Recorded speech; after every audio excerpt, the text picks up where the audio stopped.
Pugu. A 25-year-old student has also been shot, and he is receiving treatment at the Baptist Hospital in Nalerigu. Police and military personnel in nearby towns have been deployed to Pugu to stop sporadic shooting and also the torching of houses there as they await arrival or reinforcement from Tamale. Now, the situation deteriorated about an hour ago. The death of 2 persons from one of the factions in the conflict is believed to be what triggered the latest clashes.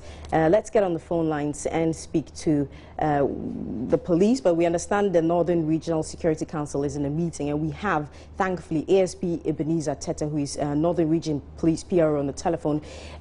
Good afternoon to you, and thanks for joining us on the news, ASP. What information does the police have about this? Can you confirm the death? Yes, one person is confirmed dead. One other person have sustained gunshot wounds. Very well. What does the police know as to what exactly happened? These latest disturbances occurred yesterday at about 7 p.m. What happened was that some 2 young men were reported missing on Saturday, and following the report, the police started an investigation to the matter. Bodies were later retrieved, bush, and physical examination of the body did not point to any gunshots or cutlass wounds. The fact of the matter was that they were found dead.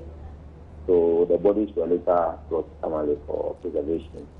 And yesterday, during the outage, that was in the evening, we heard some gunshots from a certain direction from Pugu town.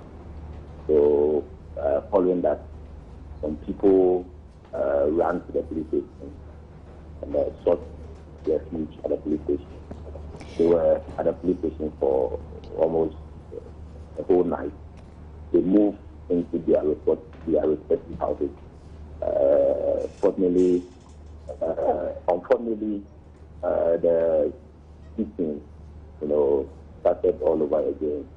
And an hour ago, everything has subsided, but the military and the police are still patrolling the township. ASP, very well. Carry on, please.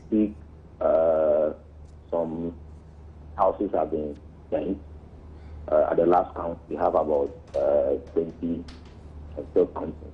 So that is the latest on there. So we learned there were 12 houses, so it's gone up to 20. Can we talk about the persons who were deceased? You say that after examination, they were not killed by gunshot wounds, but do you have an idea exactly what killed this one person and the other injured? What killed them is not a subject matter of investigation. That is why it is strange that people will take the law into their hands and go on this shooting spree, resulting in a death and an injury. As I told you earlier on, these persons were declared missing initially, and following police investigation, the bodies were found in the bush. What do we know about them? There are reports that they are linked to a faction in a long ethnic dispute. I have no way of linking them to any of the sides. What I can tell you is that the police were investigating the case of murder, and irrespective of where the people were coming from, that was not the concentration of the police. Ours is that murder has been committed, and we have to investigate. If the people are coming from one side or the other, that will not influence the investigation of the police in any way. So I cannot confirm to you whether they are coming from one side or the other side of the now chieftaincy inside in the area. And what has happened over there is fortunate, because we all know that there was a curfew in the area for some time. The curfew has been reviewed several times. It was lifted not so strong, and this thing happened. But we speak now, police from Tamale are on their way to Nikubu to beef up the numbers over there. So we hope that with the arrival to beef up the numbers over there and help the police to help maintain some law and order in the area. ASP, kindly tell us how residents are responding to this, the violence that has happened, the death, and also the security presence. How the residents are What's the mood like? Yes, what's the mood in the town with all of this happening? What I can tell you is that we have a lot of people who have run to the police station and they are seeking refuge at the police station. About how many?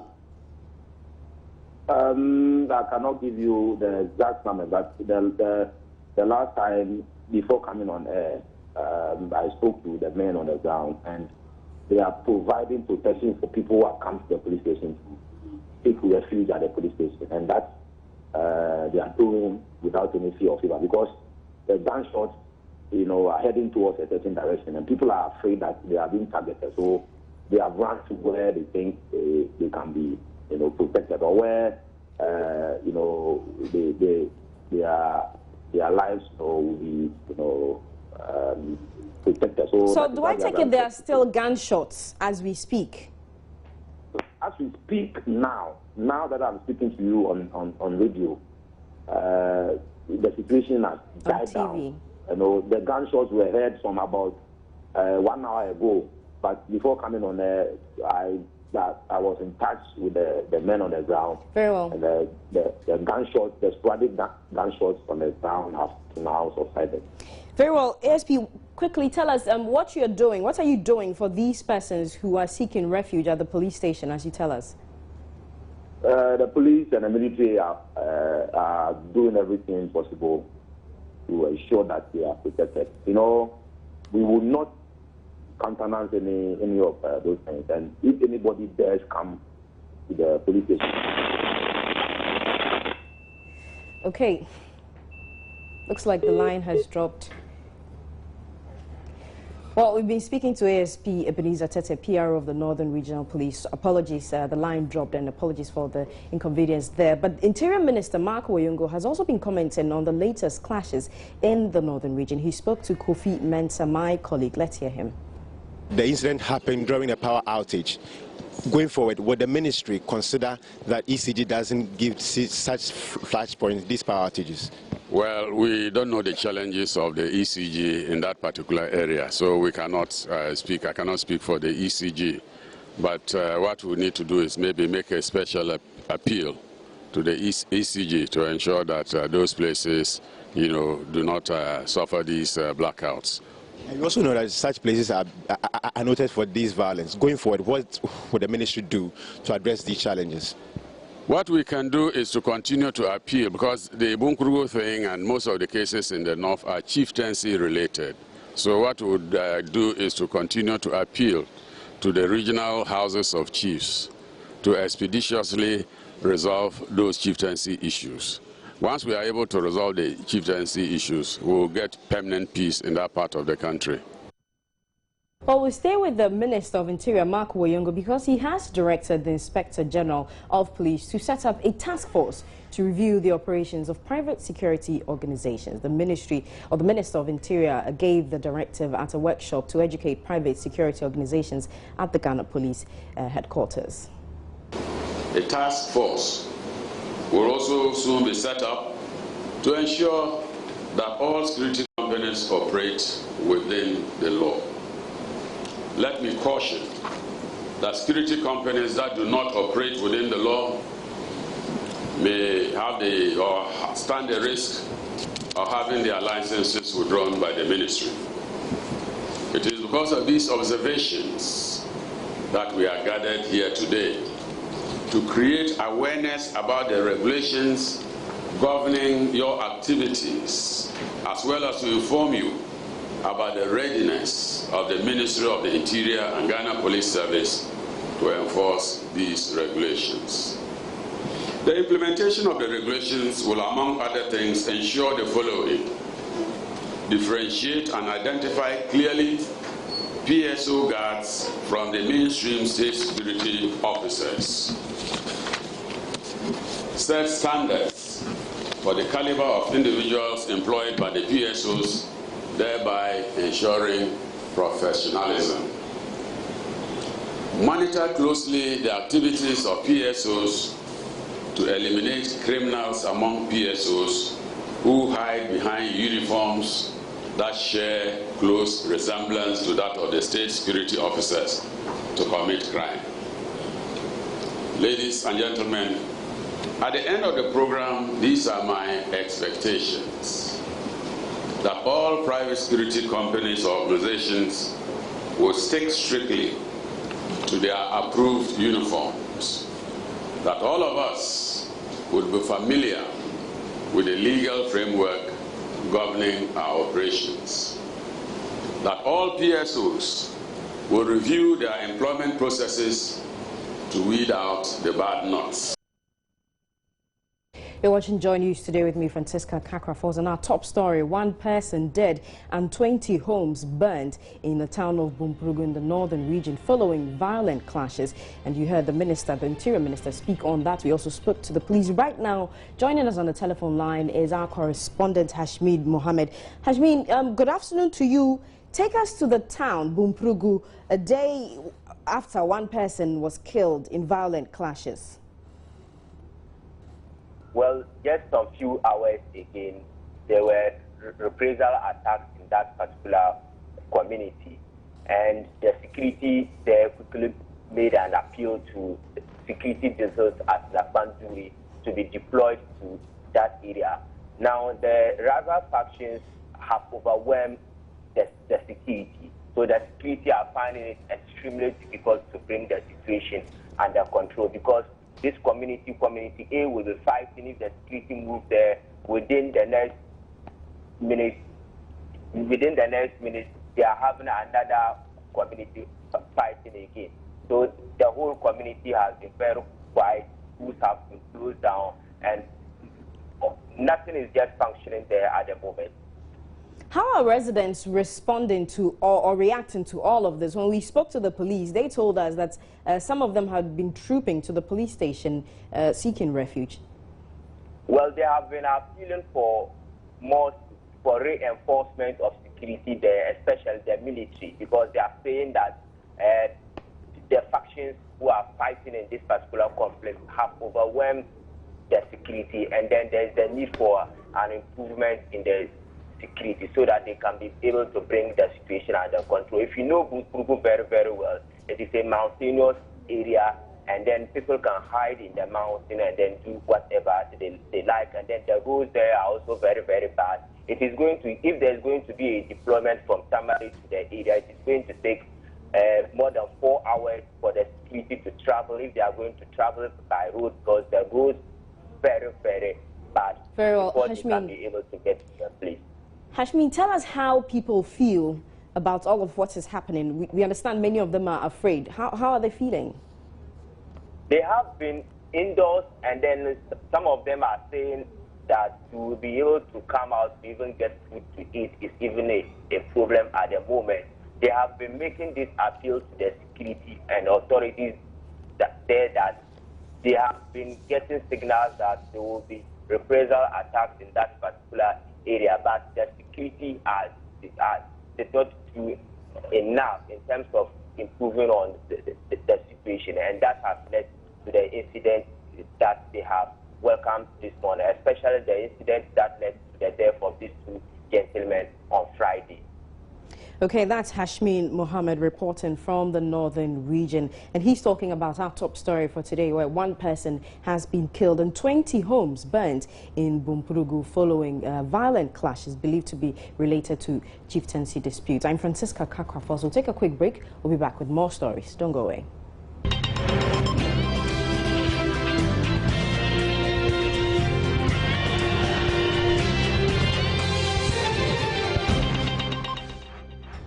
Hello again to Joy News today. Let's talk about one thing that has been trending the whole weekend. That's the power badges. Now, flag bearer of the Progressive People's Party, Dr. Pakwesi Indum, says Ghanaians should be concerned about fueling the car power badge and not be swayed by the fanfare surrounding the arrival of the badge. This comes after Deputy Power Minister John Jinapor said Ghanaians will bear the cost. Now, the 225 megawatt power badge arrived on Saturday from Turkey, and the managers of the badge say they will provide uninterrupted power at lower cost to Ghanaians. Now, the Power Minister, Dr. Kwabena Donkor, yesterday also said the badge will not fix the energy crisis, as there are other ongoing projects to help solve the power problem. Well, Dr. Indum also says the badge will not solve the about 3-year energy crisis in the country. To help the situation, you still have to find money to buy fuel, to power those badges, okay? And so, yes, they will bring us additional production capacity. But those badges by themselves, they are not going to help with our transmission difficulties that we have to deal with. They will also not help us solve the problems of distribution, where some of our distribution infrastructure have been there since the 1960s, 1970s, 1980s that need big monies to improve. So the shortest answer is that no. These badges, they are not going to solve the problem. They will help. They might provide a band-aid solution, a temporary solution. Even a band-aid, sometimes you put it on a wound, the wound goes away. Okay, so even a band-aid, it can be a longer-term solution. So I shouldn't call this even a band-aid solution. This is a very temporary thing, and that the problem is not going to go away with the coming of these badges. I understand the technicalities of this, and I am saying that my friend John should know that these power badges are not going to fix the problem. They are going to actually help him manage the situation. By fixing it, it is going to take more than 3 years to fix the problem properly. Related, the Executive Director for the Africa Center for Energy Policy, Dr. Mohamed Amin Adam, is cautioning government to honor its financial obligation to the contracts with Car Power, as a penalty cost to the country will be too high to bear. He says government and Ghanaians must tame their excitement, because the history of the power badge shows it is not a magic wand that will solve Ghana's power crisis. He stressed there is no guarantee Car Power will indeed produce power. He was speaking on Joy FM's Super Morning Show a day after government held a ceremony to welcome Kara Dennis, which is expected to add 225 megawatts to Ghana's energy mix. This plant is here, but there is no guarantee that it will give us the power. Because you need to look at the track record of Car Power. The Kara Dennis company which brought in the badge. We must be very careful, because eventually, if the plant doesn't work and the cause of it not working is not Car Power but us, then we will not have any penalty paid by Car Power. Rather, we will pay the capacity charge. If Car Power delays in supplying power, the penalty they have to pay, what they call liquidated damages, is $135,000 per day. If there is a drop in power supply by 1%, they pay $36,000 per day, per ship. Now, comparing that with Lebanon, where it failed to work, the penalty they paid for delay in supply was $270,000 per day. And for a drop in supply by 1%, they paid $50,000. And so, if Ghana understood that the risk of default is high because of the track record of the Kara Dennis, we should have asked for more liquidated damages in the event that they don't perform. Unfortunately, we went for the lower. And this is why I'm saying that if you look at the contract, it anticipates that the power may work, the badge may work, it may not work. Wow. But if it doesn't work, what is the cost to Ghana? The cost to Ghana is so high. And especially if we are not able to meet our obligations, we will pay them the capacity charge, they will not pay any liquidated damages. If we are not able to meet our obligations as a result of our failure to meet the financial requirement for this badge, not just for this badge, but for other badges we are bringing in, not just for other badges, but for other generating plants we have, then of course DUMSO will continue to be with us. And also finally, the minister is talking about ending load shedding and not DUMSO. And I have a problem with that. Because DUMSO may indeed be worse than load shedding. Because with load shedding, you have a program timetable, which tells you that for this hour or for this day, you will not have power. And so you plan for alternatives. But with DUMSO, which he says he cannot resolve, you are going to have persistent outages. And if you have persistent outages, appliances are spoiled, the opportunity cost is so high for you because you haven't made alternative arrangement, and industry will continue to have difficulties. And therefore, I want government to work not just to resolve load shedding, but also to end the DUMSO. And the only way we can do that is to address the liquidity challenges facing the industry. Meanwhile, Dr. Mohammed Amin Adam is also asking the Public Utility Regulatory Commission to come clear on what it describes as a justifiable increase in tariffs. Dr. Amin says the lack of transparency in the determination of tariffs has always been a challenge for the public. Will be the justifiable increase is what we all need to know. And that is why I think that PURC must be very transparent.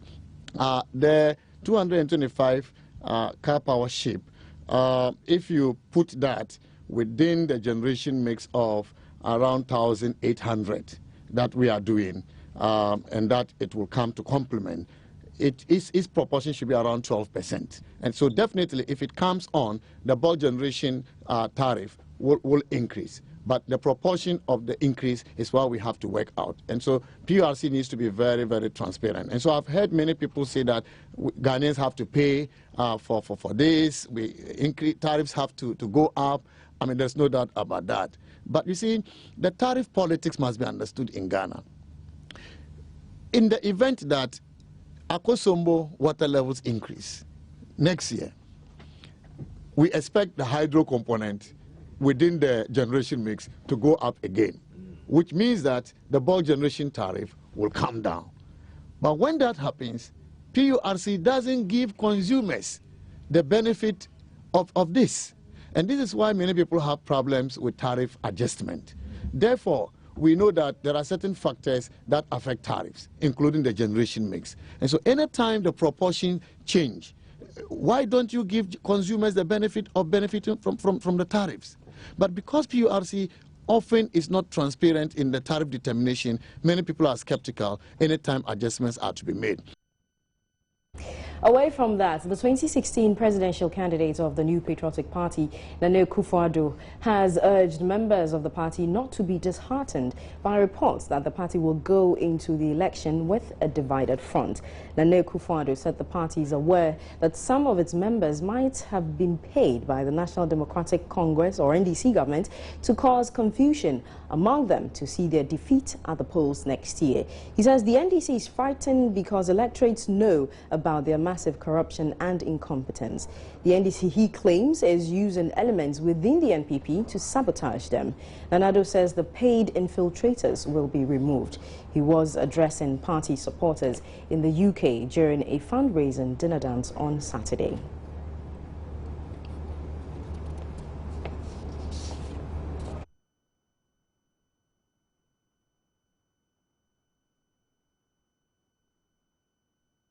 We're staying with the NPP. Spokesperson for former chairman of the opposition New Patriotic Party, Nana Yaosei, has also been suspended by the party. He's alleged to have sent people to the party's headquarters to protest for the reinstatement of suspended chairman Paul Afoko some weeks ago. Sampine is the Ashanti Regional Secretary of the NPP, and he spoke to my colleague Kwabna Chenchenhine Boateng earlier on News Desk. If you remember, you recollect, some 3 weeks back, some constituency officers were suspended, reference to disciplinary action against them. The regional disciplinary committee submitted its report to the regional executive committee, and during the discussion, came to light that the evidence that came to the committee, some of the guys who arranged and organized the people to Accra came to mention certain names, that he is the one who called them and helped in the organization, financial and all that, for them to bus the people to Accra. And that name was the name of Nanaya Osei. The Regional Executive Committee decided to look at Article 3F1 to suspend him. And once he's a National Discipline Committee member, refer the matter to the National Discipline Committee to take action on that. And that's what it is. It's a wrong notion when people want to tell the world that the party is raiding people because they support this person or that person. What we are looking at is that the accusation of misconduct, is it a fact or not? If these people are found to have misconducted themselves and they are punished, what is the crime committed by the party then? So if some people come to make these allegations, and as I speak with you, all these people have been suspended, and all of them admitted that they committed that offense and that was misconduct. That definitely we need to take action. So once the matter is referred to the National Discipline Committee, when they come out with their findings and they think that yes, what the people said is the truth and not that they feel is complicit in whatever that went on, that would be a business for the National Discipline Committee and the National Executive Committee to decide. But it's a erroneous impression when people want to say that because of a certain person or certain persons, people are being persecuted. We've written letters and we send them through our dispatches at the party. I don't need any response from him. Once he says if he wishes, we can send a response to us. If he doesn't, then the committee calls him. He can go there and tell the committee whether he received it or not, and that he's satisfied or dissatisfied with whatever. There are a lot of procedures for him to go through. So the business of the Regional Executive Committee is to take this action, and this is the action that will be taken. Yeah, when you are suspended a membership of the party, you cannot hold yourself as a party member so that membership, that suspension is reversed, and that you cannot do official duties of the party for the party. If there's a rally and because they're a party member or because you're a sympathizer, you want to be there, nobody has any business with you, but stand on the platform and speak as if for the party and do things that are for the party. The reference is to the National Discipline Committee. So when they state and when they receive the petition, the National Discipline Committee, they have 21 days to work within.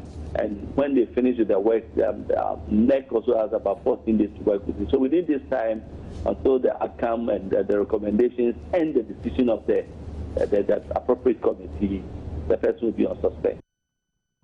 This is Joy News Today. With me, Francisca Kakrafos, and our top story: 1 person killed and 20 homes burned to ashes in Bumprugu in the northern region following violent clashes. We'll take a break right now and bring you the latest in business. Please stay.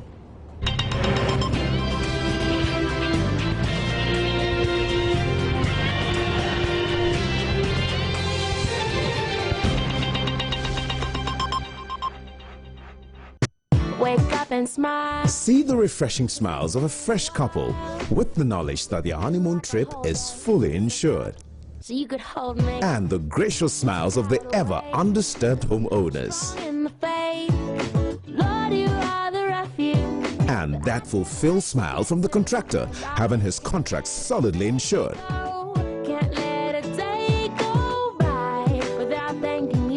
And that glowing smile you wear when your precious car is sorted out.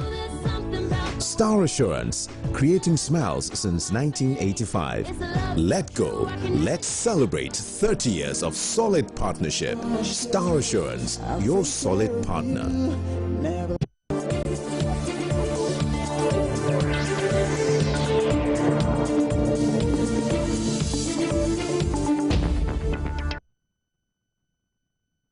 Welcome back. Let's talk business. 10 staff of the Agricultural Development Bank, ADB, have filed a suit at an Accra High Court challenging their dismissal from the bank. The dismissed staff have been accused of concealing information about bounce checks presented by clients, which management said is contrary to a 2005 Bank of Ghana notice, as well as breaching the collective bargaining agreement dated January 2014 to December 2015. The dismissed staff, in a suit dated November 24, 2015, said their dismissals were wrongful and unlawful. They are seeking an order restraining the management of ADB or its agents from dealing with their bank accounts with intent to changing the terms of loans advanced to all, except Nuruddin Mohammed. They are also asking the court to order ADB to completely write off loans advanced to them from the date of dismissal as part of the compensation for the purported dismissal, in addition to compensation of 7 years gross salary for wrongful dismissal to each of the dismissed staff. Now, they also want 150,000 Ghana cedis each for the embarrassment caused them, and an apology from ADB to be published in the national daily newspaper within 14 days from the day of judgment. Some insurance companies have welcomed the National Insurance Commission's quest to get government enact the requisite laws for compulsory insurance. The laws on compulsory insurance, among others, would see professionals like medical practitioners receive insurance cover against any incident that may arise in the line of duty.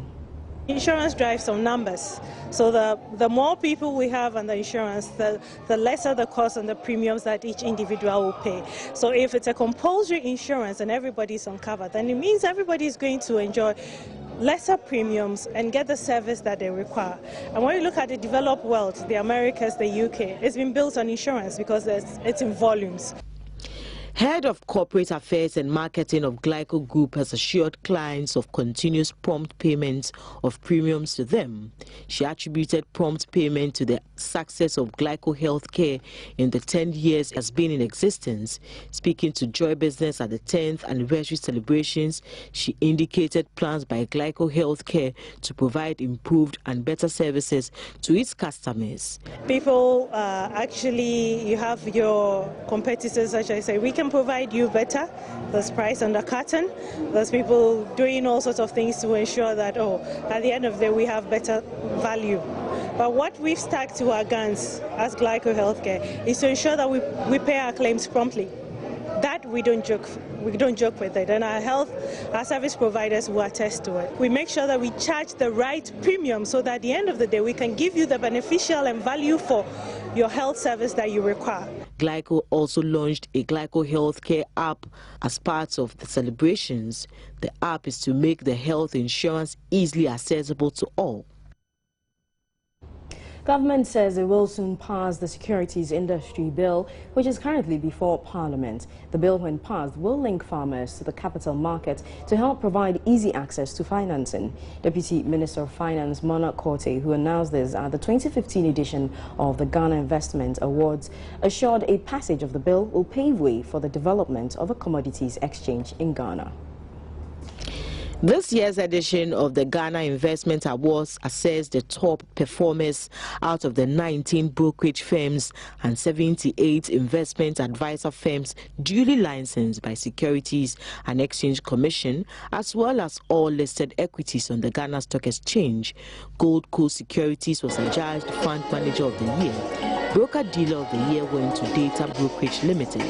Data Bank was also adjudged Research Report of the Year. Best Growing New Investment Bank went to Frontline Capital, among other individual and fund awards. The ultimate prize, Investment Bank of the Year, was picked by Data Bank. Chief Executive of Data Bank is Kojo Adai Mensah. I think it's long overdue.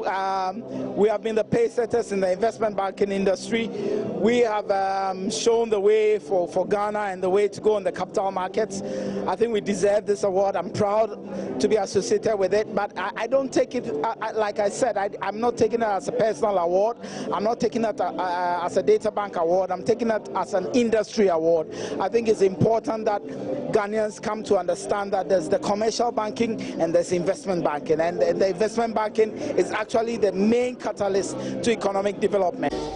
Meanwhile, Deputy Finance Minister Mona Korte says all is set to pass the Securities Industry Bill currently before Parliament. Government will continue to work with industry to ensure that the regulatory framework improves significantly within the shortest possible time. In this regard, I'm happy to inform you that the Securities Industries Bill presented to Parliament will soon be passed into law. The new law will address weaknesses in the existing law and promote further development of the market. The new Securities Industry Bill will also ensure a comprehensive and robust regulatory regime and will align our legal and regulatory framework with international standards and best practices as written. as required. The passage of the new Securities Industry Bill will also pave the way for the development of a commodities exchange in Ghana. The commodities exchange will link Ghana's rich agricultural sector to the capital market, which will in turn provide easy access by our farmers to financing. In all, 14 award categories were presented under the 3 broad areas: corporate, product and funds, and individual awards. That's it for business, but Benedict Osu will join you with the latest in sports. Please stay.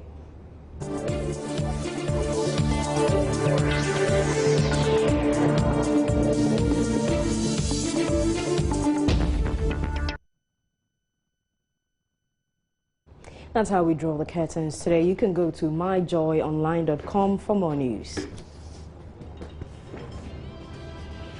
I'm Francisca Kakrafos, and thank you very much for your company. Bye-bye.